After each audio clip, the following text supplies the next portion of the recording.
De pie.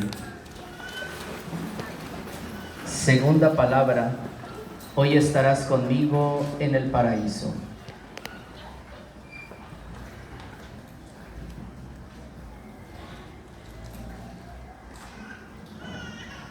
Sentados.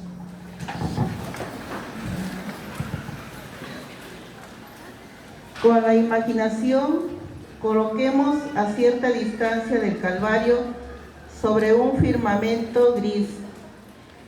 Se divide en 3 cruces, de las que cuelgan 3 ajusticiados. Jesús es el que está en el centro. Hacia él miran los otros 2. Lucas, el evangelista de la misericordia, ha situado esta escena aquí en el Calvario, en el momento cumbre de la historia de la salvación. Jesús, como revelador del Padre, antes de morir, nos va a manifestar el núcleo de su misión y del mensaje que el Padre le había encomendado: la buena nueva de la gracia. Esta escena se presenta a ser extendida en un sentido superficial. Generalmente nos detenemos en lo anecdótico, cómo Jesús es insultado por los 2 malhechores crucificados con él, y como uno de ellos, dando un giro de 80 grados en el último momento, se atreve a orar a Jesús pidiendo el reino. Es justo que ante el dolor horrible de aquellos crucificados se haga esta lectura humanista y sensible. Pero hay algo más. Aquí se nos revela de una manera radiante que este que muere entre 2 malhechores ha venido a juzgar al mundo, y lo hará como un juicio de misericordia. Es verdaderamente el Hijo del Hombre, el que debe venir con el poder y la majestad de Dios. Ante él, el buen ladrón hace una solemne confesión de fe: acuérdate de mí cuando vengas en tu reino. Reconoce en Jesús al Hijo del Hombre del Apocalipsis, que juzgaría al mundo. Este malhechor pertenece al reino de Yahvé, a los pequeños, a aquellos pecadores que saben que el juicio último de Dios sobre la historia se realiza en este siervo humilde. Que la buena nueva ya ha llegado, que el tiempo de la gracia está aquí, que Dios no viene para destruir, sino para salvar. En la muerte de Jesús se inicia el juicio último de Dios, y el buen ladrón se le dieron ojos para contemplarlo, como juicio de misericordia. Por eso pudo escuchar esta palabra de Jesús: hoy estará conmigo en el paraíso. Es necesario que nosotros escuchemos y entendamos esta palabra con toda la fuerza y seguridad con que Jesús la pronunció. Yo te aseguro, en ella se manifiesta la autoridad de Jesús, su pretensión de tener la última palabra sobre el hombre. En este momento Jesús da testimonio también de sí mismo, de que Él tiene la llave del paraíso. En la cruz realmente se resume toda la historia de la salvación. Lo que un hombre por su rebeldía cerró para todos, por la obediencia de este hombre, la misericordia del Padre lo ha vuelto a abrir a todos, el paraíso. Y hoy mismo, aquí mismo, la humanidad ha quedado restaurada y el paraíso de nuevo es ofrecido a los hombres. ¿Cómo se realiza esto? Aquí está lo sorprendente. Dios solamente pide la fe. Fijémonos bien en esta escena del Calvario. Junto a la cruz de Jesús hay 2 hombres crucificados. Ninguno de los 2 tiene obras o méritos adquiridos sino más bien todo lo contrario. Son malhechores, representantes genuinos de la humanidad.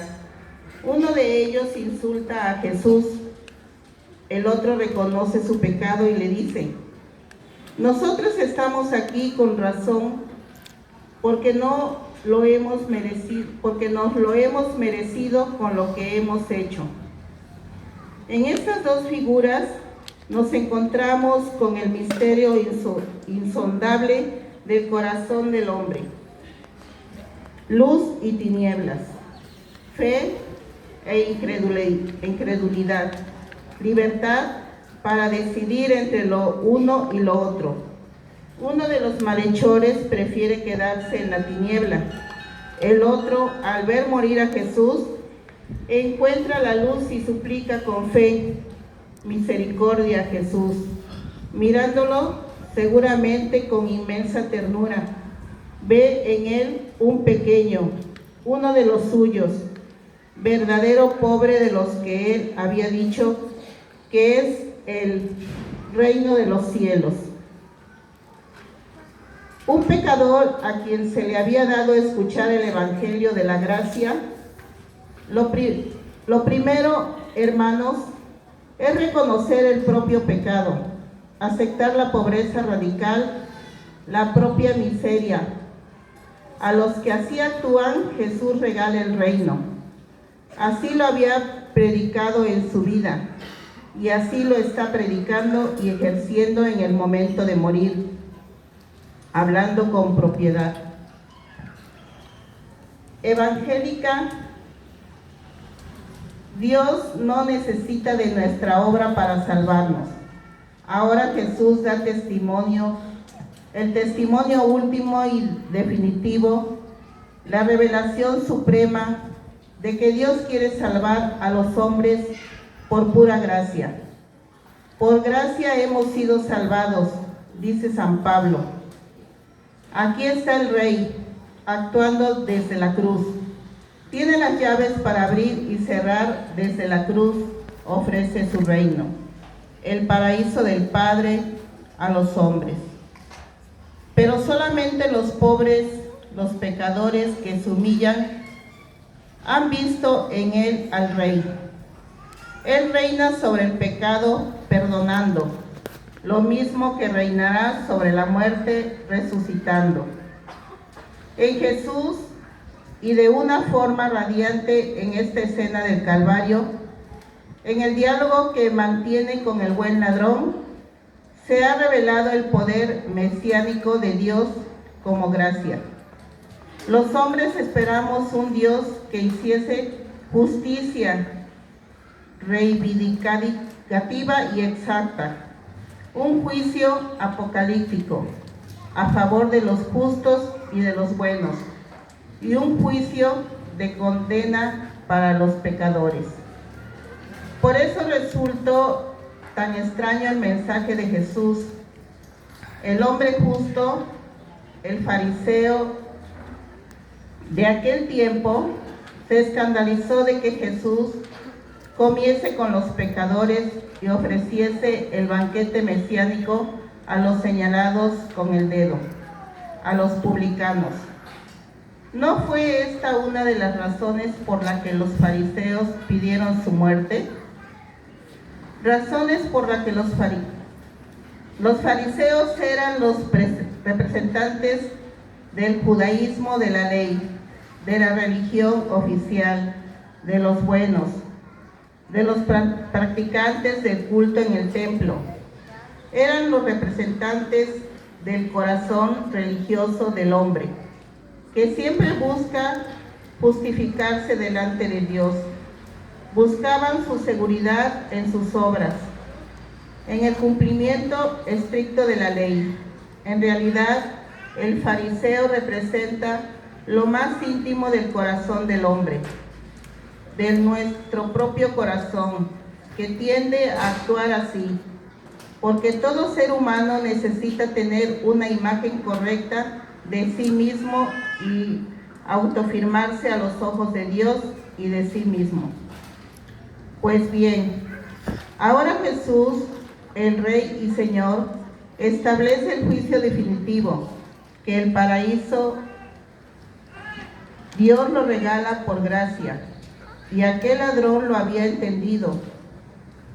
Nunca ningún ladrón ha sido mejor ladrón. Arrebató a Dios el paraíso simplemente con el acto de fe, con una mirada de confianza. ¿Por qué se le llama buen ladrón? Estamos en el núcleo del Nuevo Testamento. San Pablo lo explica maravillosamente en su carta a los Efesios. ¿Seremos capaces de construir nuestra vida humana y espiritual sobre el Evangelio de la Gracia? ¿Y qué decir de la hora de la muerte? Si al menos tuviéramos entonces la lucidez y la fe del buen ladrón. Que nadie me malentienda cuando digo estas cosas. Quien crea que lo que digo estoy proponiendo una vida facial o tibia, es que no sabe lo que es el amor. Lo mismo quien mide la obra de Dios desde su esfuerzo y sus virtudes, tampoco sabe lo que es el amor. El cristiano no es bueno para que Dios le dé la gracia, sino que trata de ser bueno por agradecimiento a Dios y por el don de la gracia. Dios nos ha amado primero, incluso cuando éramos pecadores.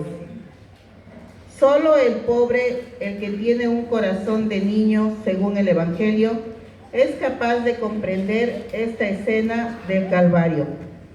Por eso, alguien ha dicho que la vida cristiana es aprender a ser un buen ladrón, un buen pecador, es decir, un pecador arrepentido.